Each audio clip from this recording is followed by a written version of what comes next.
problema po ba kayo sa iyong cellphone na laging nag-insufficient storage o kaya full memory? Dahil po yan mga ka-idol sa inyong Google Chrome. Yung Google Chrome natin mga ka-idol, kailangan i-delete din ang ating mga yung mga history natin o yung ating mga pinasukan ng mga site, naka-storage din po sa ating Google Chrome. So para makaiwas tayo mga ka-idol at di makahang yung ating cellphone, so ituturo ko po sa inyo mga ka-idol kung paano natin i-delete yung mga history din sa ating Google Chrome at sa ating Gmail account.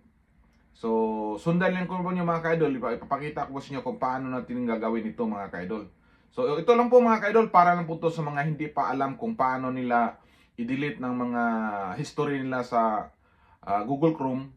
So tara, samahan nyo ako mga ka-idol, ipapakita ko po sa inyo mga ka-idol kung paano natin gagawin. So tara, pasok tayo sa ating Google Chrome mga ka-idol. Pasok na po tayo dito sa Chrome mga ka-idol. Tapos nakita niyo yung tatlong dot sa taas. I-click natin yung tatlong dot. At pindutin natin yung history. So ito na po yung mga ka-idol, yung ating mga pinasukan na mga website, mga dito po sa Chrome mga ka-idol. Anong hinahanap natin, anong gusto nating i-type. Dito na po yung history mga ka-idol. So nakita niyo mo, delete browsing data. I-click nyo po mga ka-idol. Okay. So lumabas na po dito mga ka-idol lahat ng mga natin, yung mga pinuntahan natin ng mga site. So i-click natin tong all the time. So all the time mga ka-idol, kasi may mga ilang oras ka na nag-search. So i-click natin all the time. Pagkatapos delete data. Ito na mga ka-idol. Pagkatapos ng delete data mga ka-idol, delete. So ito na po mga ka-idol na makita natin sa ating screen. So wala na po tayong mga history sa ating yung mga natin sa browsing natin. So tapos punta pa tayo dito mga ka-idol sa may ating Gmail. Naka full storage yung ating Chrome. So punta tayo dito sa Gmail natin.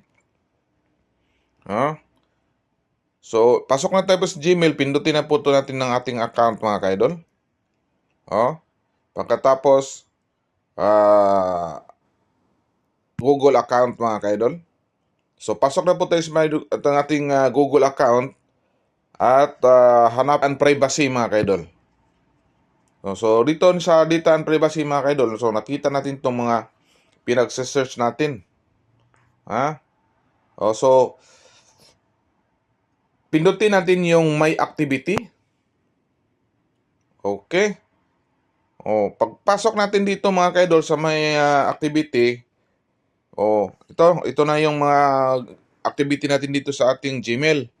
So mayroong dito sa gilid ng picture profile natin, pindutin natin yung question mark. Okay.